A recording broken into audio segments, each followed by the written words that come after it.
Mga basher, makinig kayo dyan. Patay na yung tao, binabash nyo pa.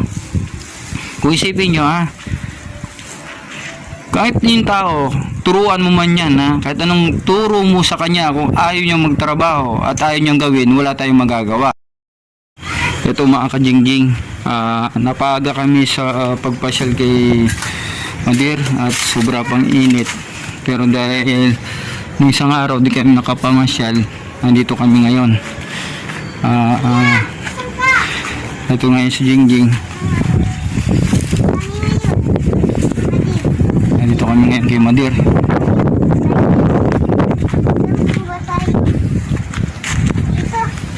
Dito kami ngayon. Mas maganda ngayon na mapaaga kasi no, nag-aabol kami ng oras. Talagang hindi kayo makaabot sa oras kasi gabi-gabi na mga kajingjing. Ayun, nandito na kami ngayon si Gay Madir. Hanggang ngayon di pa makalimot si Jingjing. Yan, pasigil muna kami.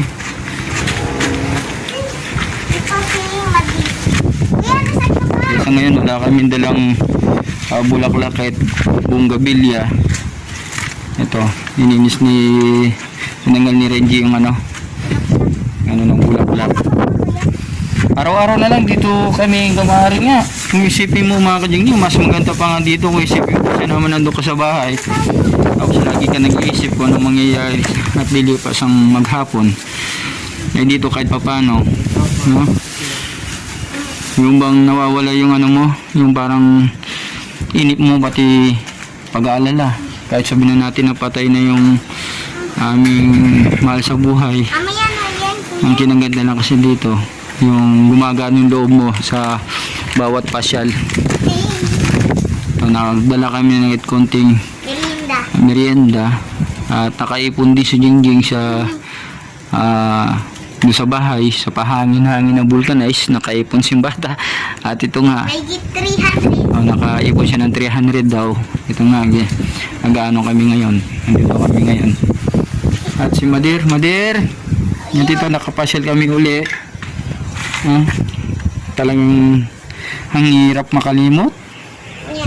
Yeah, sa araw-araw na lang ng pasyal namin halos ganito. At sana kung hindi kami makapasyal siguro busy na kami ngayon. Pero ang gamari, gagawin namin ang paraan na makapamasyal kami dito nakasama si Jingjing. Yun. Kasi yung paborito kasi ni Gina, yung kumakain siya ng ice cream. Ito. Yeah. Gawa mo. Siguro mamayang konti uwi na rin kami kasi alam mo naman Madir. Magagabi na. Mabilis na maggabi ngayon. At ito kahit may taas pa yung araw pero mamayang konti madilim na. Mabilis niya oras po. Mabilis lang naman yung oras lalo na sa ganitong sobrang tahimik sa sementeryo. Kalulot cemetery kami. At dito kasi buti na lang nagkaroon kami ng sariling dito, himlayan. Kasi dito pala pag wala ka ng himlayan dito at di ka kabaryo, hindi ka nila papasukin, hindi ka pwedeng maglibig ng patay mo dito. Kasi pag hindi ka sakop ng baryo nila, ang sakop ng baryo 3 lang.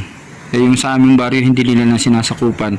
Pero nung namatay ang aking magulang, aking nanay, at nagkaroon kami ng dito ng karapatan na magkaroon ng himlayan. At noon bali nakakaraan na 20 years na si nanay ko namamatay.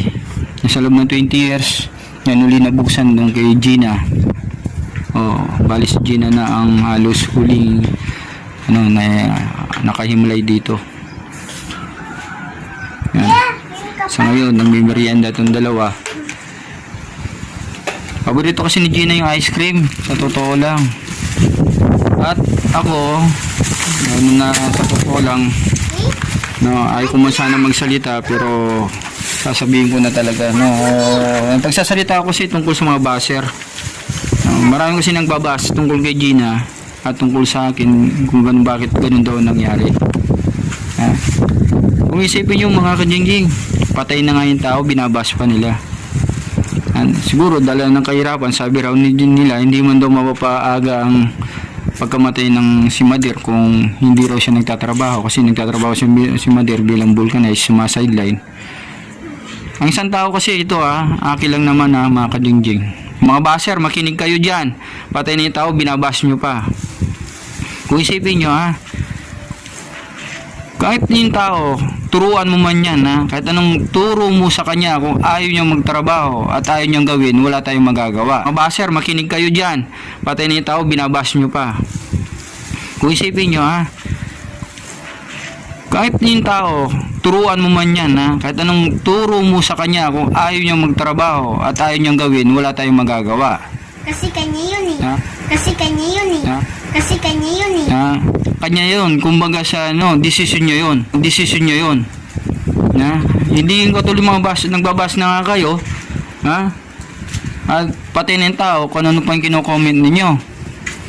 Lalo na sa mga Facebook na yan, ewan ko yan kung sino mga nagbabas sa kanya. At lalo na sa mga YouTube ni Jingjing. Isipin nyo, mga kajingjing, bihira ang taong sa magulang na tutulong at magtatrabaho sa pamilya niya. Kung ang pinamatay ni Gina hindi sa pagtatrabaho, mga kajingjing, kasi isipin mo, kahit anong turo mo sa isang tao, ayaw magtrabaho, kung talagang sadyang tamad, hindi magtatrabaho yan. Kahit tinuruan mo pa yan paulit-ulit, anumang turo ang binigay mo sa kanya, kung talagang tamad ng tao, tamad. Kahit anong turo mo sa isang tao, ayaw magtrabaho, kung talagang sadyang tamad, hindi magtatrabaho yan.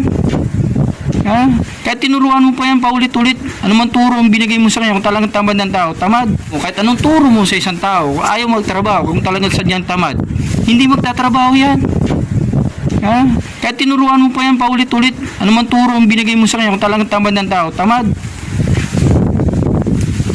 Pero yung hindi nila naiintindihan, kaya ginagawa ng mga tao yun, kasi nung gumawa pa kami na trabahador, pakakain mo pa, natural yun. Tapos hahatiin mo pa sa kinikita, magkano naman kita ng vulcanize? Sabi na natin na maghapon 700, hatian mo pa yan. Hindi 350, sayang, di ba? Kaya tumutulong si Gina dahil sa mga bagay-bagay na hindi nyo naiintindihan. Ikaw ba nang kuha ka ng helper, hindi bang ganun siya kalakasan, 700 a day lang? O yung mga baser huwag na mag-comment. Ngayon lang ako nagsasalita kasi isipin nyo, patay na ng tao, nagbabas pa kayo kung anong kino-comment ninyo. At hindi lang yun, ang kinamatay kasi ni Gina, sa totoo lang, meron siyang stage 4 cancer. Kumbaga sa leukemia yun, sa complication sa bato. Hindi nyo siguro maintindihan bakit nagkaganon, kasi may history na si Gina nung pagkadalaga. At yun nakwento niya sa akin na matagal na rin na sabi niya na hospital siya. Tapos yung mga na-hospital na to, yung tumulong sa kanya, yung mga amo niya noon, nagpapasalamat ako sa nakwento niya yon. Pero hindi nagtuloy-tuloy yung gamot ni Gina kasi ang nangyari doon, hindi naman kasi siya dumadaing. Hindi tulad ng ibang tao, buhay pa nga, hindi pa patay, madaing. Pero si Gina hindi siya madaing. Yung pagiging daing niya, siguro, unang-una, dahil sa, siguro kakulangan din ng pera. At wala rin naman kasi kami din na pinagkakitaan, kundi ang vulcanize, pati mga service niya. Nagbabas kayo, isipin nyo, patay na yung tao, binabas nyo pa.